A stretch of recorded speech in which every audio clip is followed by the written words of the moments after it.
This is Brother Peter Diamond, VaticanCatholic.com. I want to talk about the miraculous image of Our Lady of Guadalupe. It first appeared on December 12, 1531.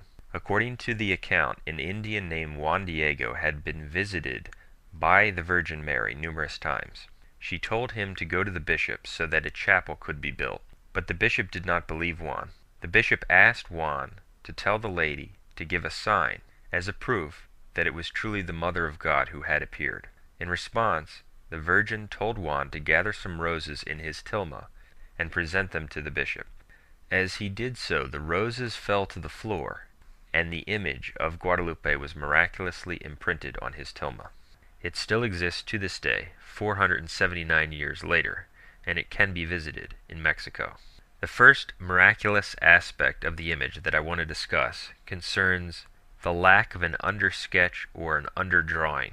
Infrared photography has demonstrated that there is no undersketching or underdrawing on the image of Guadalupe. This is miraculous because, as Dr. Philip Callahan, a research biophysicist from the University of Florida, explains, quote, "It's inconceivable that an artist in the 16th century would paint a portrait without first doing a drawing on it." End quote. Making an undersketch prior to painting a portrait goes back to antiquity. Thus, the fact that we have such an exquisite image with such precise details and features, and that it appears on a rough cactus fiber, is inexplicable when we consider that there is no undersketch. The next miraculous aspect of the image of Guadalupe that I want to discuss concerns its endurance. The tilma is made of a rough cactus fiber, as I said. This kind of cloth normally disintegrates in 15 to 30 years, but the image of Guadalupe has now remained for 479 years with no fading or even hairline cracking of the face or the main image. That is miraculous. This is even more astonishing when we consider that the image was subject to candle smoke for many years, which would speed up the process of deterioration. Indeed, attempts to make imitation copies of the image of Guadalupe have failed. One famous example concerns a well-known anti-apparitionist named Jose Ignacio Bartolash. In order to try to disprove the miraculous nature of the image, he had an exact copy made on the same burlap-type material, and he hung it with great fanfare in the chapel built on the site of Our Lady's final appearance. But after 7 short years, the painting was so unsightly and discolored that on June 8, 1796, it was quietly moved to the sacristy. That's quoted in Brother Herbert Lee's Mother for a New World, Our Lady of Guadalupe, page 394.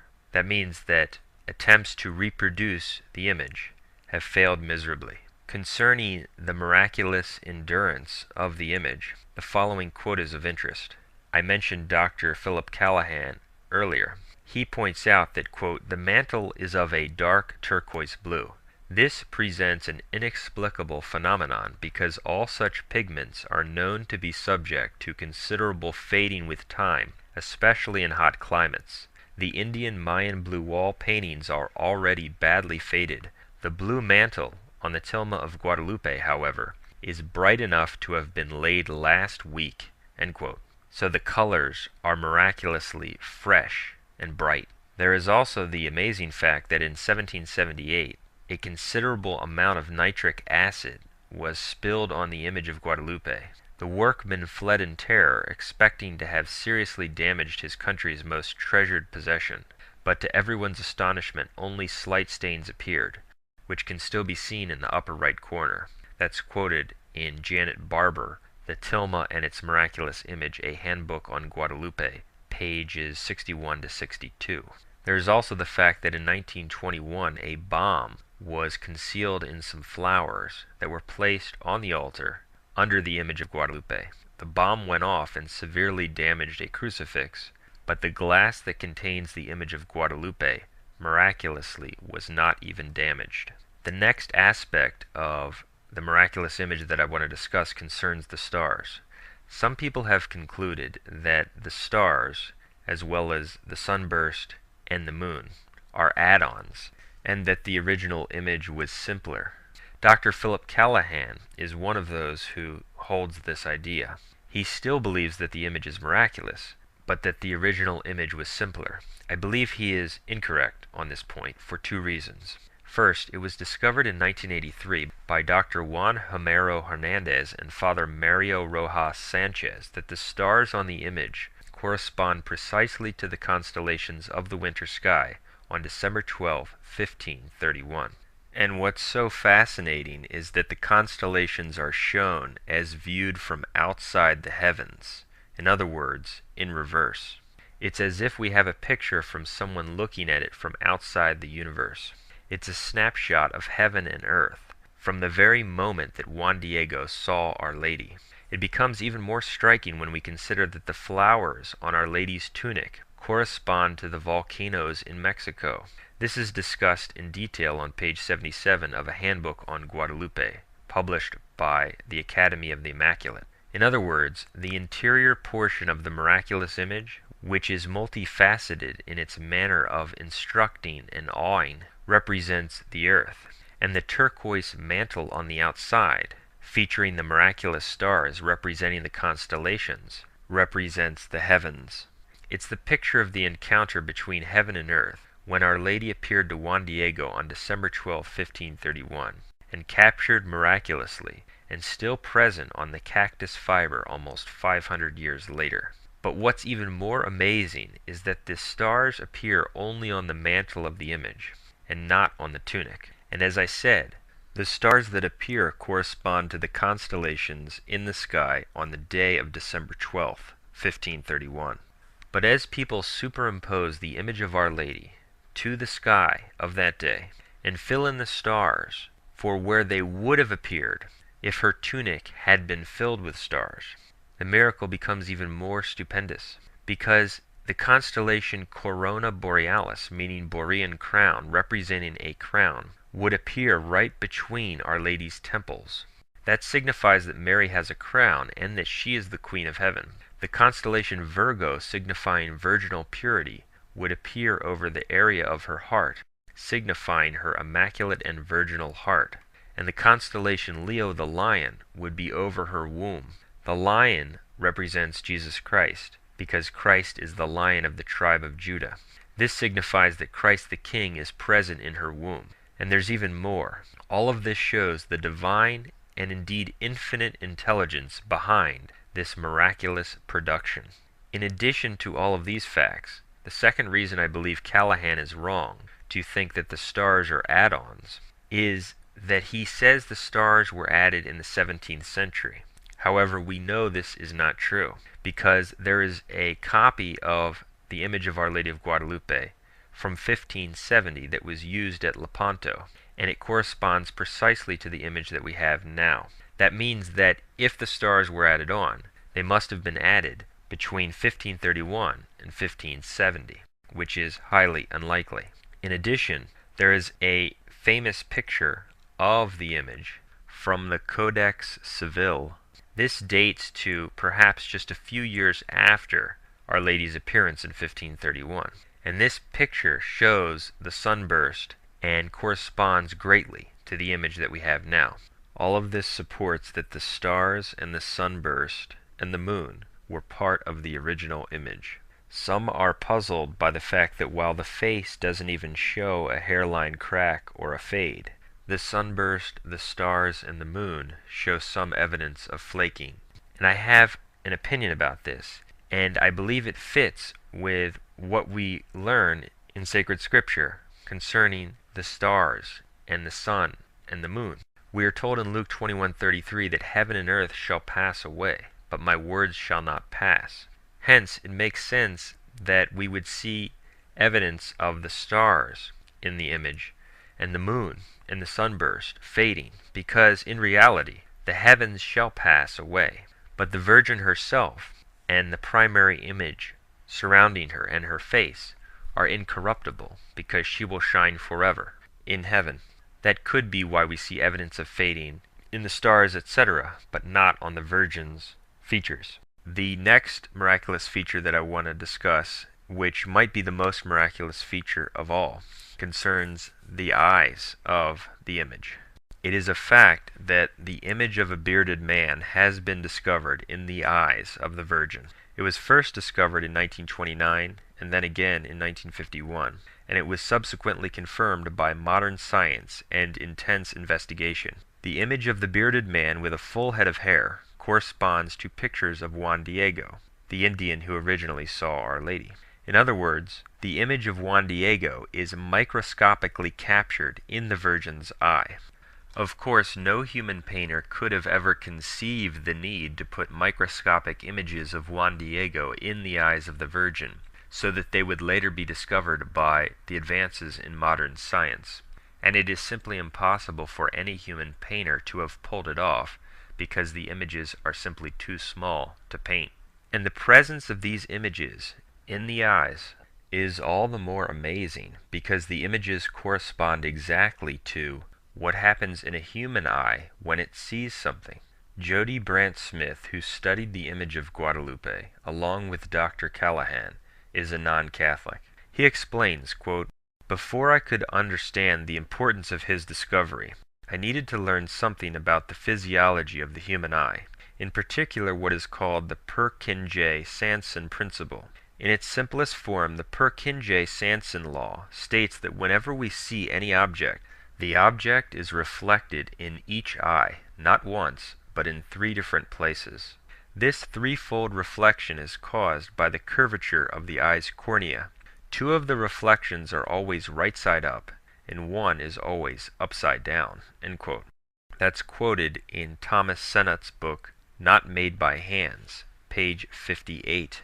The reflections of Juan Diego in the Virgin's eye correspond precisely to the Purkinje-Sanson law. Multiple reflections are found, exactly as they would be found in a human eye that sees a person. In fact, the Purkinje-Sanson law shows that when a human being sees something, because of the differing angles of the curvature of the cornea, the various reflected images are apparently distorted in a varying degree.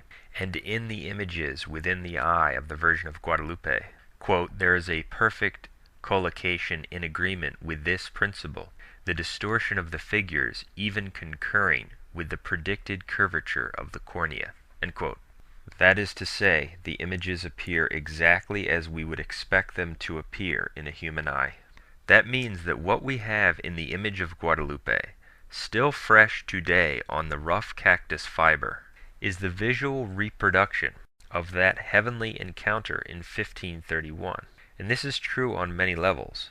Not only does the image miraculously capture what Juan Diego saw, it captures his vision of the Virgin and the meeting of heaven and earth with the stars as they appeared in the heavens on that day, but also in the microscopic recesses of the Virgin's eye. This unspeakably amazing image captures exactly what the Virgin saw, just as it would have been captured in your eye if you saw another person in your room. And there's even more. Quote, "In 1981, Dr. Jose Tonsman, a systems engineer, electrified lovers of Mary of Guadalupe by announcing that his computerized blow-ups of photos of her eyes have revealed microscopically small figures which, he suggests, could be Bishop-elect Zumarraga, Juan Diego, the interpreter Juan Gonzalez, a black woman, an Indian family, a small child, and a man." In other words, this computer engineer, when he blew up the image of the eye many times, discovered the presence of essentially a whole room of individuals captured within the eye of the Virgin. Dr. Jorge Escalante Padilla, a surgical ophthalmologist, considers these reflections to belong to the type which have been described by Scherning on the back surface of the cornea and by Vogt and Hess at the center of the lens. Such reflections are very difficult to detect. Dr. Escalante has also reported the discovery of small veins on both of the eyelids of the image. In the 1970s, a Japanese optician who was examining the eyes fainted. When he recovered, he said that the eyes were alive and looking at him. End quote. Quoted in Janet Barber, Latest Scientific Findings on the Images in the Eyes, a handbook on Guadalupe, page 90. So, this Japanese optician fainted because he thought that the eyes were human and looking at him. We have numerous people captured microscopically in the recesses of the image of the eye. This is undeniable proof that the image is miraculous. Only God could have done this. Moreover, ophthalmologists have testified that even though they are opaque, both eyes in the image show depth and become filled with light when the ophthalmoscope's light is trained into them. They have asserted that it would be impossible to produce with paint such perfectly placed reflections in eyes offering so little space, with a virgin looking down, and on such rough material as the tilma." End quote. That's from the same source just quoted. The scientific findings about the eyes of the image leave no doubt that the image is of divine origin, and it was created by God to leave the world with a priceless gift, a picture of that encounter of the Mother of God with Juan Diego. The next miraculous aspect that I want to discuss concerns the face of Our Lady. It's remarkable that at one distance, Our Lady appears to be a Native American, but at another distance she appears to be of lighter skin and in fact of European descent. This miraculous feature is meant to show the unity of the two people, who were then coming together as one in the true faith of Christ, in the new nation that had just uprooted the diabolical Aztec culture. In fact, Dr. Philip Callahan explains that the image achieves this effect of appearing to be different colors at different distances only by a miraculous feature that we see in nature. He says, quote, "At a distance of 6 or 7 feet, the skin tone becomes what might best be termed Indian olive, gray-green in tone.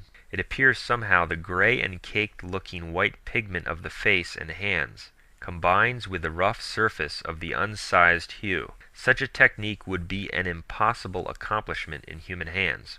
It often occurs in nature, however, in the coloring of the bird feathers and butterfly scales, and on the elytra of brightly colored beetles." End quote.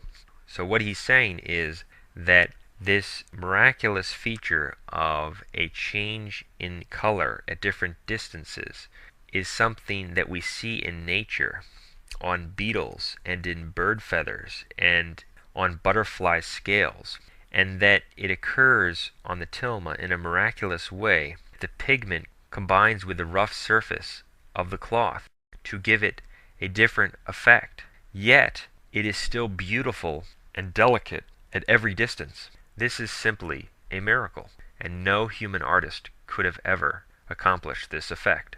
It was fashioned by God, just as the butterfly's scales are. The next miraculous feature that I want to mention concerns the temperature. It's remarkable that no matter what the surrounding temperature is, the image itself remains at an even 36.5 degrees Celsius, or 98.6 degrees Fahrenheit, the normal human body temperature. That's quoted in Janet Barber, The Tilma and Its Miraculous Image. As a result of the miraculous image, 8 to 9 million people were baptized into the Catholic faith in the years following her appearance in 1531. It's also worth mentioning that Martin Luther, who by his rebellion against the Catholic Church and his creation of a new kind of false Christianity, spawned countless sects which tore 5 million people from the Catholic Church. He was born in 1483. Hernan Cortés was born 2 years later in 1485. Hernan Cortés was the man who overthrew the Aztec Empire, making the miraculous conversion of the millions, which was facilitated by the image of Guadalupe, possible. The most significant events in Luther's life were occurring at about the exact same time that Hernan Cortés was accomplishing the overthrow of the Aztec Empire. It's almost as if at the very moment that millions in Europe were being torn from the true church, God was arranging it so that twice as many in the New World were being brought into it. The image of Guadalupe is one of the most prodigious miracles in human history. Perhaps God gave it to Mexico because the Aztec Empire was arguably the most wicked culture in human history. He wanted to counteract that level of evil with something of even greater good. The image testifies to the truth of the Catholic faith, because in her message Our Lady directed people to the bishop of the Catholic Church at the time and the traditional Catholic faith. Let those who seek the truth, and those who love the truth, and those who love the Christ embrace this message and the one true faith of Jesus Christ, the Catholic faith. Another miraculous aspect of the image of Guadalupe concerns the reading of the image. Quote, "The Indians saw something in the image of Our Lady that the Spaniards did not comprehend. In that period the Indians did their writing in hieroglyphics, so to them the image was a hieroglyphic letter. The fact that the natives read the image is most important in understanding the purpose of Our Lady's apparitions. To the Indians, the image depicted a beautiful lady standing in front of the sun, a sign to them that she was greater than the sun god Huitzilopochtli, whom they worshipped. The crescent, or the moon, beneath her feet showed that their moon god, Tezcatlipoca, was less than nothing, since she was standing on it. The stars they thought so much of were only a part or a portion of her mantle. At her throat was a brooch, with a small black cross in the center, reminding them that this was the emblem of the Spanish friars, and there was one greater than she." End quote. That comes from Father Harold Rahm, Am I Not Here, page 56. As we can see, the intelligence that constructed the miraculous image of Guadalupe, that conveyed exactly the message that the Indians needed to hear and to see, to bury their false notions of God and their idolatrous practices, is infinite and beyond anything humans can imagine. Reading the image caused millions of Indians to put away their idols and convert to the Catholic faith.